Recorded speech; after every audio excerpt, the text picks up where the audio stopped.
A massive thank you to Quadrant, LP Beats, Red Jedi, Peter and Zane for subscribing to the channel. If you want to be featured in these clips, make sure you subscribe down below. Hello everyone and welcome back guys to a brand new video where today we're finally back. Yes, this is the first video I'm doing on F1 22 in just over a week now. Yes, it's been a little while since I've said hello to you guys. Of course, some of you might not have known that because we've had a pretty consistent run of content going up over the course of the last week. But yeah, thank you all, as always though, for the continued support on the channel at the moment. At the time of recording this, we are now on 79,000 subscribers. Pretty close now towards that 80k goal. Of course, the big one before the end of 2022, 100,000 subscribers. So of course, if you're new around here and you do go on to enjoy, make sure you do leave a like and get yourself subscribed as well for daily Formula 1 content. Of course, we've got F1 Manager out next week as well. We're going to be doing a lot of videos on that, so you definitely want to be around here for those ones. So yeah, we've come back, I think, at the right time to F1 2022. But of course, if you missed out on the last video from the Hungaroring from a few days ago, I would definitely recommend going back and checking that one out. I'm definitely going to need a refresher of what's going on at the moment. So performance-wise, we have still got a lot of major parts then in the works, which should bring us back up to Williams and AlphaTauri's level. I mean, pretty much everyone from Aston Martin down is on a level playing field there. McLaren, Mercedes, Ferrari, Red Bull have got a slight margin, but there's nothing too crazy going on in terms of their performance buff. Championship-wise, Hamilton still leads the way, but 3 points now the gap between him and George Russell. But the real threat is Valtteri Bottas. He has been on a dominant run in recent weeks there and is now just 7 points off the championship lead. Could we see Bottas get dropped by Mercedes and then just 2 seasons later steal a Formula 1 World Championship from them? That is going to be the important question in the second half of the year. We're still sat 10th overall though in the Drivers' Championship, 6th in the Constructors, which of course we're both trying to solidify both of those positions and cement them by the end of the year there. Of course, Teo Porcher still yet to get a point on the board there. Oscar Piastri, of course, left the team before Le Castellet, but we've done a lot of talking before we get into this one. Let's jump into it then here for the Belgian Grand Prix. Right, well, here we are then, back at the Belgian Grand Prix. My first few laps back on F1 22 in over a week. I'm sure this practice session is going to be very, very interesting, as I've got no feel on the throttle out of La Source there. But yeah, this is, I think, going to be quite interesting. Of course, I know I always say it. I'm going to give you that speech like I always do when we come back to Belgium. But yeah, it's still my favourite track on the Formula 1 calendar. And to be honest, yeah, being able to come back here to restart on F1 22 is honestly quite a nice treat for myself that I kind of accidentally ended up doing on this game. But yeah, probably going to have to take a couple of laps just to get used to the handling model, everything like that in this session. But fingers crossed we can still, at the very least, get some green scores. Well, Spa has historically on the F1 game, it's been quite an easy track to try and pick up some good R&D points, so fingers crossed as we come round in towards the bus stop. Of course, might struggle a little bit to get on the throttle through here. Just seem to still be having a couple of issues with my throttle pedal, but at the final corner, actually got it done quite nicely that time. Purple scored to start the weekend, we'll have that. Right, on to our race simulation run then. We are still running very, very low wings, as you can tell, 7/10 up down the straight, and going for the 2019 Ferrari strat, of course, without the illegal engine, hopefully. Don't think, if Alpine have somehow built an illegal engine and it's still not that good, then we are in a world of hurt on F1 22, but slowly getting my eye back in with it. I am quite intrigued to see just how everything goes on in terms of the first race back. You know, even in terms of just, like, setting everything up, I'm very worried that I have forgot something that I'll only realise through the edit and then completely ruin this video accidentally. But, you know, if you're seeing me now, hello, then I've clearly clicked that button correctly. Well, there is no better program to do than the race simulation run when you're just trying to get back in to the F1 game. Of course, really does test your pace and your consistency, and like I said, Spa, generally quite an easy track to pick up a lot of the R&D points on and get way under the delta. So as we head through the final couple of corners, the lap times have slowly improved as well, as I think, yeah, most of the time I lose is just always on the throttle, or when I clip the grass into the bus stop. But round in the final corner then, up towards the line, that is going to be another purple score. So far, so good. A good start to the weekend. Final practice program then, as always, qualifying simulation run. What is the time? We've got to try and beat a 45.8. That's over a second quicker than we were able to do in the race sim runs, but surely on quicker tyres that should just about be doable, I want to say with confidence. Tell you what, never mind just right trying to get the goal. 1.6 seconds up as we head out of the Stabilo. I think there's another corner there, but I can never remember the name of it. I know it's something Frere. I can't quite remember it. I don't want to make myself look like an idiot. Is it Paul Frere? I don't know, but Teo Porcher back into the pit lane. Paul Frere, Teo Porcher. It's all rhyming here as we head out of the final corner, but up towards the line. 3 purple scores, fastest at the end of free practice. Let's get into qualifying then, here from Belgium. Let's hope that Q2 is certainly on the table once more.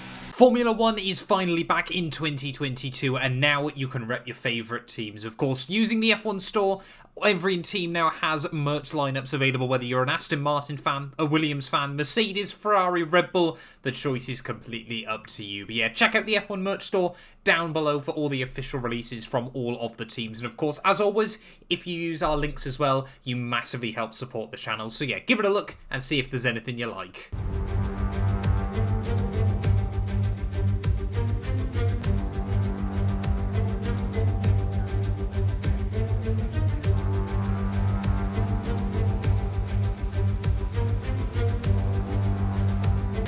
Well, although the practice times from the goals that the AI set for you aren't normally very competitive, when you get to a Saturday here at Belgium, the AI still certainly are. We'll see some very, very fast times come out in qualifying here today, but straight jumping in then to Q1. We have had a decent run of form, actually, in recent weeks. You know, generally this car's quite good. Over 1 lap pace. Now I'm starting to build some more consistency with it, and, you know, the upgrades are still piling on. So would like to make it back into Q2, of course. However, we have seen a lot of teams pile on upgrades over the summer, and we're still waiting for ours to come through. So we'll wait and see. But I'd like a Q2 there as we just jump the curb slightly at the top of Radion, and up the Kemmel Straight we go. Well in excess of 200 miles an hour, though. I love the fact how quick these new cars are down the straights. You see a Ferrari heading out of the final corner up towards the line. It is Daniel Ricciardo immediately onto a 44.9 there, like we always see though. The first few runs from the AI for some reason are very slow there. Valtteri Bottas, of course, he and McLaren want to start the second half of the campaign with a good run of form. Of course, still right there with Lewis Hamilton in the World Championship, but Red Bull and Ferrari made big upgrades there, as you can just see. Sergio Perez immediately 44 flat, but out up towards the bus stop chicane we go. What is this lap time going to be? Hopefully it's going to be down towards the 144s at the final corner, up towards the line. A 44.2. I have now suddenly remembered we are still trying to tweak the AI levels.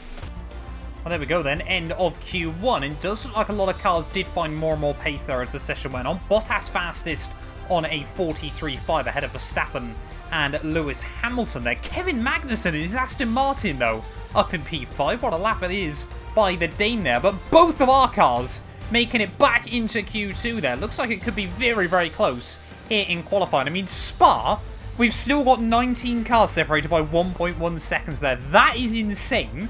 Let's see if we can try and make it into Q3 then. It's just going to require one worldly of a lap.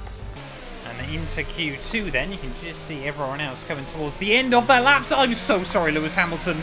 I literally am seeing they're coming to the end of their laps there, and I've definitely held up Hamilton out of the final corner. I mean, if that was real life, that would absolutely be a penalty for myself, and I'd hold my hands up and admit there, I probably do deserve one. But let's see now whether Hamilton, now he's finished his lap, whether he's now going to try and get in my way, or...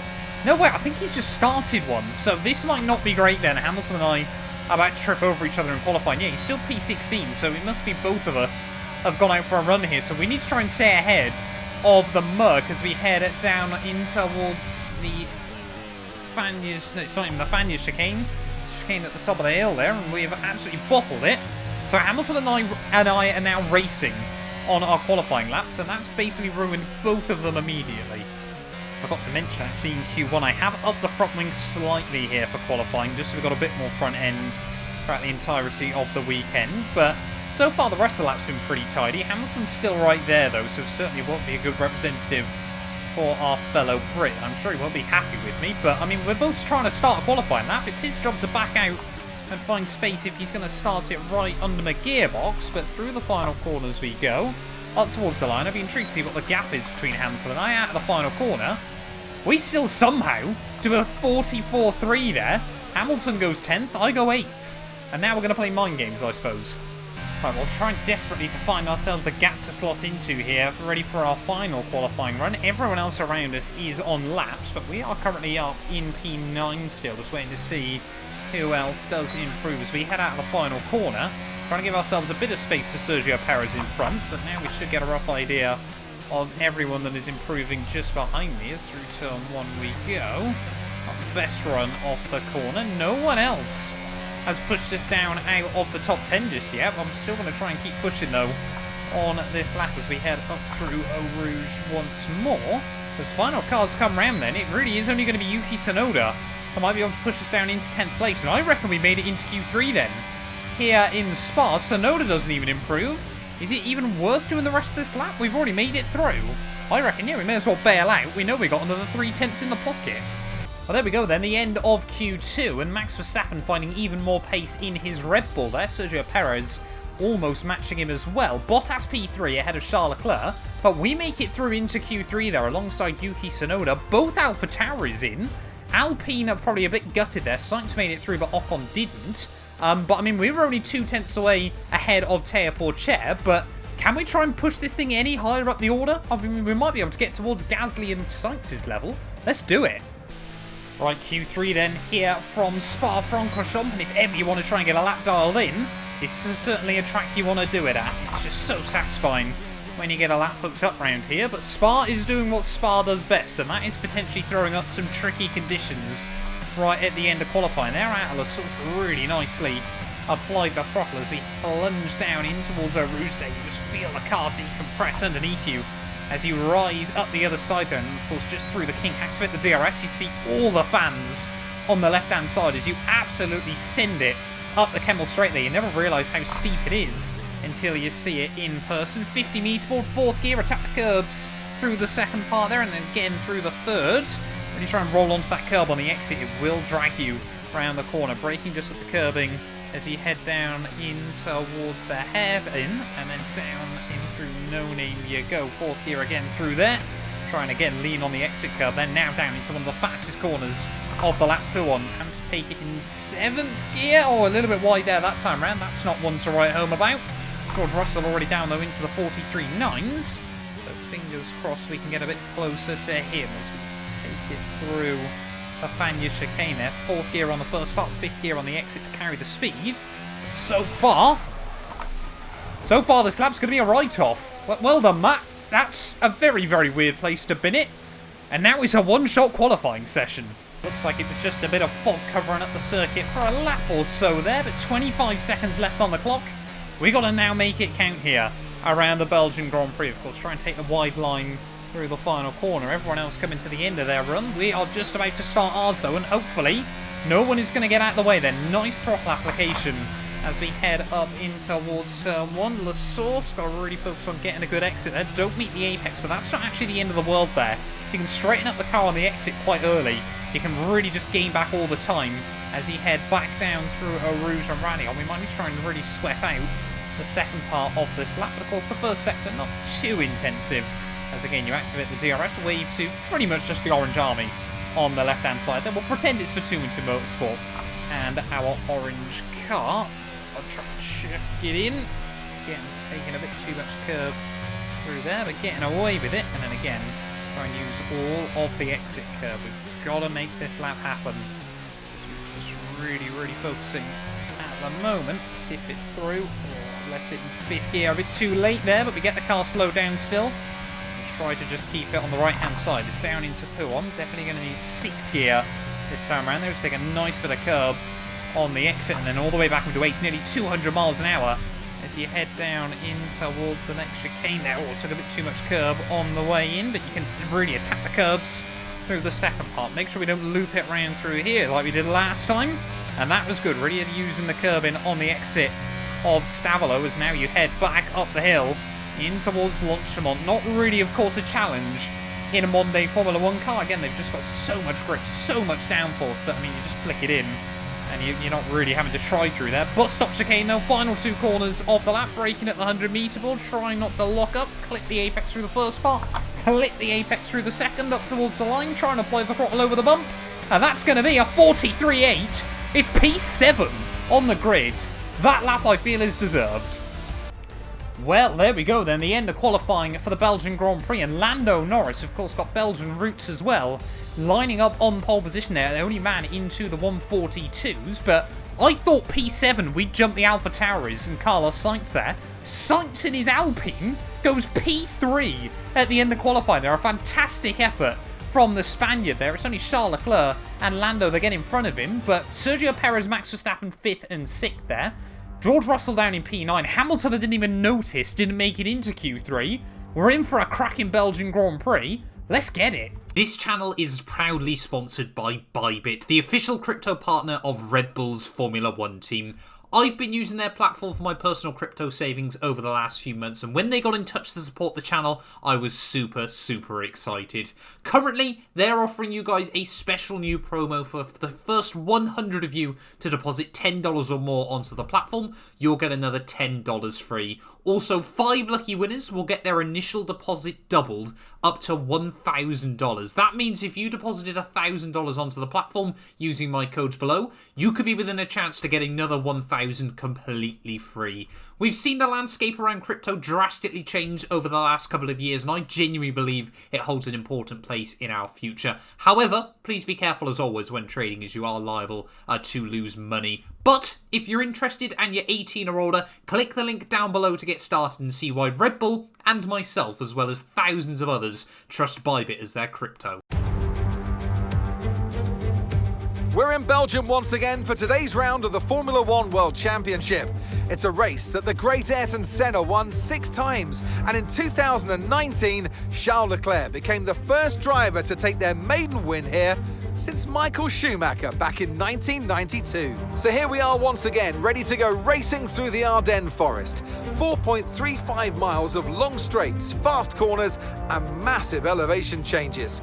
It makes this not only one of the most exciting circuits on the calendar, but one that makes for some consistently high quality racing as well. Simply put it, there's no place quite like it. It's time to see how our drivers are stacking up after yesterday's exciting qualifying session. Lando Norris put in a fantastic lap yesterday, and he'll start from pole position, with Charles Leclerc alongside. Moving on to the rest of the grid, we have Sainz, Bottas, Sergio Perez and Verstappen, Mr. Monaco, Tsunoda, Gasly and Lewis Hamilton, Théo Pourchaire, Ricciardo, Lance Stroll and Albon, Drugovich, Mick Schumacher, George Russell and Robert Schwartzman, Joe, Magnussen, they've taken a grid penalty, Latifi and Esteban Ocon lines up at the back of the grid. And now it's time to head down to the track. Anthony Davidson joins me once again in the commentary box, and it's fantastic to have you with us here, but I'm curious, as a man with experience out on the track, how do you stop those pre-race nerves from becoming overwhelming when you're lining up on the grid? Well, I imagine they'll be starting to feel the adrenaline as they anticipate the run down into turn 1, a bit like preparing to go into battle. The unknown situation will bring nerves, but that's a good thing. It will keep them focused on the moment and on their surroundings as we build towards the start of the Grand Prix. Right, well, here we are then, back on the grid, ready for the Belgian Grand Prix, round 14, I want to say, of the F1 2022 season.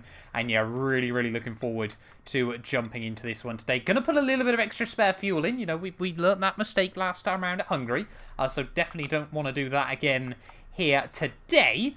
But yeah, really looking forward to this one. I kind of honestly have forgot how much we kind of got back our mojo over the last couple of videos. And don't get me wrong, you know, personally, I don't mind having to fight tooth and nail for every place on F1. But I completely understand you guys, you know, you want to see me battling for points week in, week out as well. And that, of course, is what we're doing. Théo Pourchaire starting P11 as well. Maybe, just maybe, he could get his debut Formula 1 points as well here today. But Lando Norris, he's got the bit between his teeth, of course, about 50 points away from his teammate Bottas, of course, but it really could be a McLaren duel for the World Championship this year, or even if Lando can get back to P2 by the end of the season. But 22 laps, around 7 of the best kilometres of racing tarmac in the world.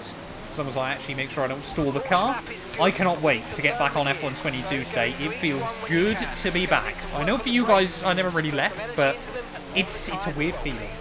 I tell you what, I love that as well with the new manual formation laps. I'm getting back round to the start line and my heart's actually racing to jump back in to a Grand Prix here. Starting P7 on the grid here in Belgium. We've got both of the Red Bulls just in front of me. There is, like, luckily, just to like keep it out of the...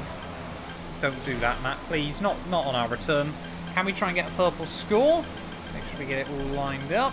Come on, no, no, no, no, no, no, no! Okay, oh, no, that's not great. It's fine. Don't worry. Everyone else lining up on the grid then at the back of the field. Let's dive into it then here for the Belgian Grand Prix. Waiting on those 5 red lights. And it is going to be lights out and away we go. And our sights going nowhere off the start. Rather unpredictably, I don't go anywhere either. We're going to try and keep it at the inside of both AlphaTauris down in turn 1. There is Tsunoda.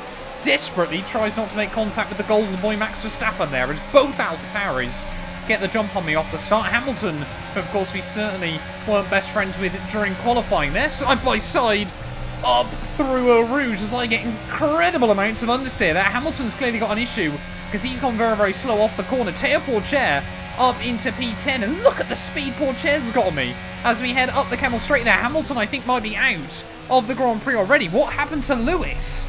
So riding on board then with Lewis Hamilton, I don't think he's got a puncture or anything. He gets completely rear-ended by one of the Aston Martins, but yeah, Hamilton's car basically just gave up.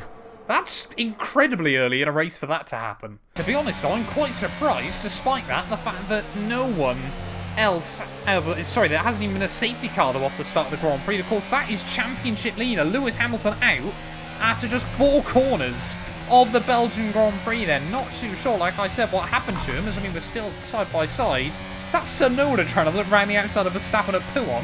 He's a brave, brave young man there, but sorry, Teo Pourchaire even under a lot of pressure as we head down the hill there. Charles Leclerc straight up into the lead of the Grand Prix there. Is now Lando Norris trying to defend from Sergio Perez here on that one. So Perez has had a blinder of a start then up into P3. But of course Lando, yeah, probably most focused on his teammate Valtteri. But I mean, yeah, Charles Leclerc up into the lead then. We've seen Ferrari often have good flashes of pace later on this year. As here comes Ricciardo and Teo Pourchaire. Go on, Teo, keep the nose up the inside through Blanchimont. That's what you want to see, a young fighting Frenchman in Formula 1. As all, we make contact just slightly with the back of Pierre Gasly. Somehow find our way back around the outside of the AlphaTauri as we come to the end of lap 1 though. Charles Leclerc's got a huge lead at the front of the field. He'll want to try and emulate his success from 2019, of course, where he took his real-life first Grand Prix win. But, I mean, at the moment, Ferrari still yet to win a race in this second season as Ocon, and I'm pretty certain that is Lance Stroll, into the pits at the end of lap 1 there. Can we try and get a run on Tsunoda as we head up the Camel Straight? It has been a crazy start here in Belgium, but we're going to have to live to fight another day here as Verstappen now, I think, trying to make a move on Carlos Sainz. Straight around the outside he goes. Former Toro Rosso teammates. Verstappen, though, can't pull it off. And Verstappen's in the gravel! Verstappen into the gravel trap there. Sainz having none of it. And the Dutchman just understeers out wide. And now we are suddenly up at a P7. Well, after one of the craziest openings we've had to a Formula 1 Grand Prix so far in F1 22, Max Verstappen making a mistake and Hamilton having reliability issues. 2 things you don't say very often in the world of Formula 1. We've now got Daniel Ricciardo hassling me as we head up in towards, through Blanchimont there and in towards the bus stop. Trying to hang on to the DRS of Yuki Tsunoda, but I can't help but wonder whether Alpine and AlphaTauri have just got a little bit more pace than us this weekend. I'm intrigued to see how Leclerc's going to get on at the front though, because of course, yeah, McLaren and Red Bull still 2 very, very quick cars as well. There is Perez still hanging on in P3, but yeah, now we've lost the DRS to Yuki Tsunoda there as Max Verstappen sits the fastest lap, clearly very angry with himself for understeering it wide. I think Ricciardo's probably going to send it past me here, and to be honest, it's probably not a fight worth having at this stage of the day. I mean, look at that Ferrari. What is that? That thing is mental down the straights. And yeah, I think, you know, P8 and P9 for us at the moment, double points finish, we would absolutely take here. The first time, I think, on F1 22. Yeah, it would be there as we've got yellow flags out. Don't tell me that's Pourchaire. No, it's a car in front. I think it's one of the McLarens. Look at that Lando Norris now out of the Grand Prix there. So it is all kicking off at the start of the Belgian Grand Prix there. Of course, everyone coming back after the summer break. And maybe a few drivers caught napping, and Mercedes' reliability clearly leaving something to be desired. Well, about to start lap 6 then of the Grand Prix, and I'm trying to concentrate, of course, on racing our car. But I'm really, really focused on how Théo Pourchaire is doing behind us, because I would love to see the young Frenchman score some points here. I mean, just 18 years of age, 19 now I think, actually it was his birthday today at the time of recording, if I'm not mistaken.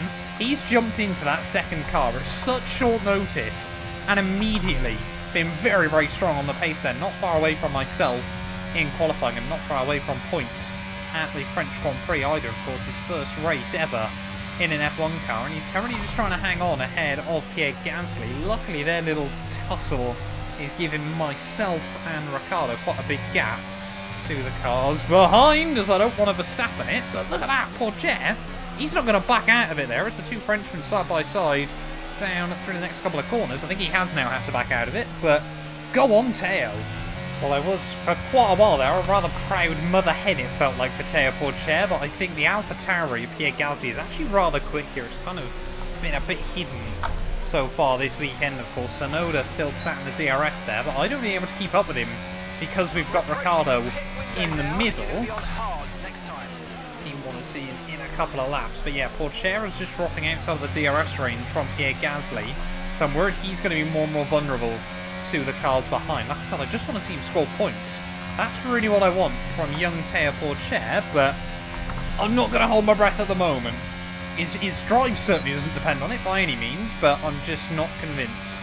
Of course, now what you tend to find on F1 22 is as you get towards the pit window, the faster cars are generally the ones a little bit better on their tyres. I think Ricciardo is thinking about trying to line up a move on Yuki Tsunoda. I don't know whether Yuki is still within the range of Carlos Sainz in front, but if these two start battling, I want to be right there to at least enjoy the show, try and get the best seat in the house. But if there's opportunities to capitalise, you know, we're always going to be one to try and take them there, as I think Sainz might be a little bit too far back from Yuki Tsunoda this time around. You can just see how much we gain thanks to the double slipstream there. The AlphaTauri is a fast car down the straights, as Daniel Ricciardo there was almost a very, very slow car into the braking zone. We went purple through Sector 1 and then almost went straight off to do the classic version of Spa. Tyres are still hanging on rather nicely at the moment. As you can see now, Tsunoda kind of getting pushed along by Daniel Ricciardo, and I'll be honest, if we can get a good run out of Turn 1, Team Honest in the end of this one, we might try and extend a couple of laps longer. But yeah, could we now try and get the run on Carlos Sainz there? Sorry, Yuki Tsunoda even, I should say, and Daniel Ricciardo. Sainz is still a little bit too far at the road. No, we're not! You couldn't time it! Worse than that, as soon as I'm trying to get a big run on a pair of cars that the DRS goes, now I'm good, mate. And look at that, we can't do anything. We can't do anything on F1 22. We may as well now box at the same time as these guys and just keep the slipstream. That is so annoying. You couldn't have written that. It's not going to stop me trying to be a little bit cheeky, though. The AI don't tend to use much battery up in towards the bus stop here, so I mean, if we can sneak past Ricciardo into the pit lane, I'm certainly going to try and take it there. It's to the outside of the Australian. It should give us the inside for pit entry. You know what, we're going to try and be really cheeky with it. Oh no! Oh no. We've just completely taken Daniel Ricciardo out of the Grand Prix there. I mean, we had to box anyway this lap. What I've done there effectively is Pastor Maldonado did. Remember when he did that to both of the Force Indias? But that was not what I had in mind. I had such a clean move. We would go side by side into the pit lane, and Ricciardo would have to back out of it. And in the end, no, what I've done there is completely murdered a Ferrari in this Grand Prix. 2.4 second stop though is not bad. And why haven't the team sorted out the DRS? Right, heading out of the pit lane now. Luckily, we're in clear air still, but I think any chance to jump in Tsunoda might just have gone up. But we might now get past Ricciardo because he might not have a front wing. Alright, everyone else heading into the pit lane. We are definitely going to be back up into the points here. Love to see that. But yeah, Daniel Ricciardo definitely with a new front wing then. I'm so sorry for Daniel. I did completely ruin his afternoon there. Théo Pourchaire. Is he still going to be back out in P9? I think he is. No, he's probably going to get jumped by Verstappen. I mean, if he could even just get P10, I would absolutely take it, and I think he is just about going to re-emerge in that position. But he's also got George Russell right behind him. We're now suddenly in no man's land in this Grand Prix, which I hold my hand up and admit I've done to myself, but if we could bring home P6 I'd be happy, but I can't help but imagine Ricciardo's probably going to be racing with a bit between his teeth right to the checkered flag. Well, heading on to lap 15 then, I really thought it would be Ricciardo taking big chunks of time out of me. It's not actually the story, it's actually myself closing in on Yuki Tsunoda by just a few tenths each and every lap there, so if you get inside the DRS, that will be rather good. Verstappen now less than 10 seconds away though. He's still battling with Pierre Gasly for whatever reason. But yeah, I think Verstappen could still be a threat by the end of this one. But if we can keep taking time out of Yuki, we might just be able to try and sneak away a P5 here, which would be, I mean, double points, or double digits even, sorry I should say. I would have, again, just over 5 laps to go then here at the Belgian Grand Prix, and this has really become a bit of a cat and mouse game between myself and Yuki Tsunoda. We're both just trying to use DRS at different points. Oh no! Sergio Perez out of the Grand Prix late on there, and we thought there'd been enough drama here in Belgium. Valtteri Bottas will now inherit P2 of the Grand Prix. Tsunoda is going to be up into P4 there, but look at that, Carlos Sainz for Alpine back into the podium places. That'll be their first podium since Mexico last season, but Red Bull, not what they needed here. Sergio Perez has been comfortably faster than Verstappen for a big chunk of the weekend there, and both Red Bull cars having issues. And does that promote Pourchaire back up into the points? I don't know, it might do. Teo Pourchaire, I think, is back into the points of the Belgian Grand Prix there. We love to see that, as I've suddenly lost a load of time to Yuki. I think now he's just gunning for it late on in the day, but could we see our teammate score points? And who would have thought then, with 4 laps to go of the Belgian Grand Prix, we'd be in a position to say, well, out of the big 4 teams, Ferrari are clearly the ones with good reliability at the moment, because Charles Leclerc is still leading this one comfortably out at the front, and Daniel Ricciardo, he hasn't had the best day of it, down in P6, but yeah, both Ferraris still in it. This is the lap we need to try and stay within the DRS range of Yuki Tsunoda, because if we can get that free extra boost of speed, that could make all the difference here. But I'm still trying to watch on the minimap where Teo Pourchaire is. He has got quite a big gaggle of cars behind him, but none of them seem to be able to apply much pressure at the moment. So could we see our second teammate of the year score points there? It's got a bit of a wobble out of the final corner. But we just need to try and get a good run out of turn 1 then. Nice and tidy on the brakes. Oh, we're going to have to use battery. We're going to have to use battery down the hill as we just can't put the power down. Don't say we've lost the DRS, please. We're going to have to keep using battery. Tsunoda, I think, just like kept us out of the range there. It was at 1.01 as we head back up through Eau Rouge, and we haven't got the DRS again. So we are going to have to just keep pushing and try and be a whole lot closer next time round. Well, we have really got the bit between our teeth now, because the gap to Tsunoda comfortably within the 1 second zone as we head through Blanchimont. But again, it's all about just trying to get the run out onto the Camel Straight. To be honest though, I probably don't actually want to do it this time round, because then we'll probably just get jumped again onto the final lap here. Just make sure we're sticking a bit closer then. UPB, despite not having the DRS, just goes to show how hard we're pushing the car here. 2 laps to go of the Belgian Grand Prix. I mean, if we got 4th and Teo Pourchaire hung on for 10th, that would be the team's best result ever in Formula 1. What a return to F1 22 that would be after a week away.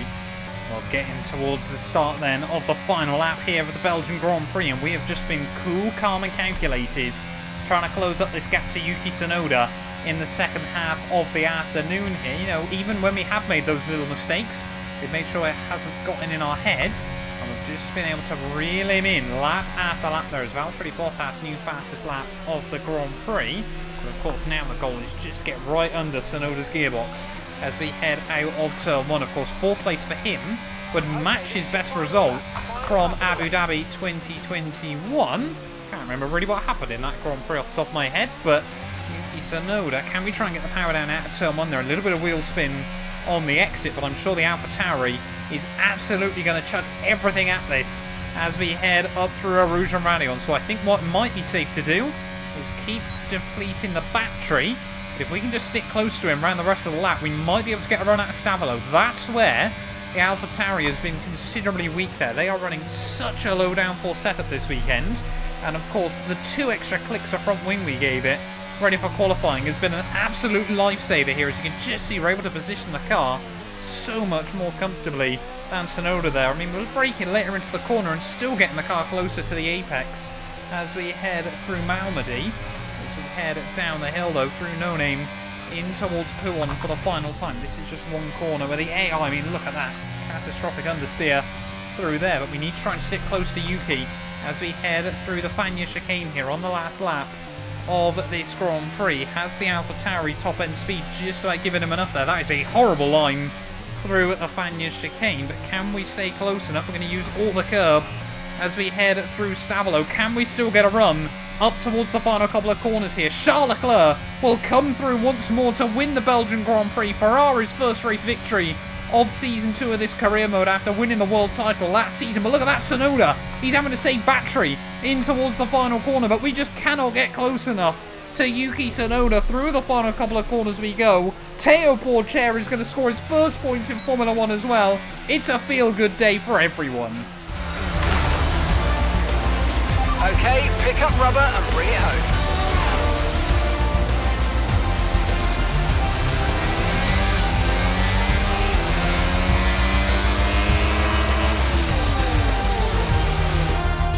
So another excellent win from Ferrari. Talk to me, Ants. What was it that set them apart from the competition today? Well, this was a real team victory. They put together a solid strategy today that appeared well suited to the conditions out on track. The driver did everything that was expected of them in the moment to really execute the team's plan to perfection. A shining example of how F1 really is a team sport. Looking at the podium, you can see that red suit familiar to fans across the globe. A world-class win for a world-class team. Ferrari do it again.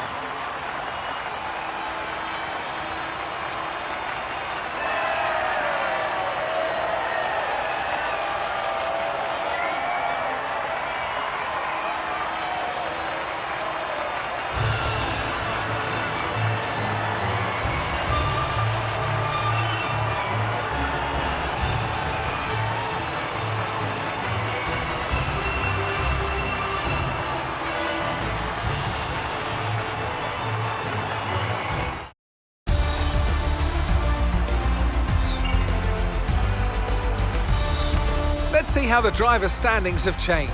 After today's performance, Valtteri Bottas secures the championship lead.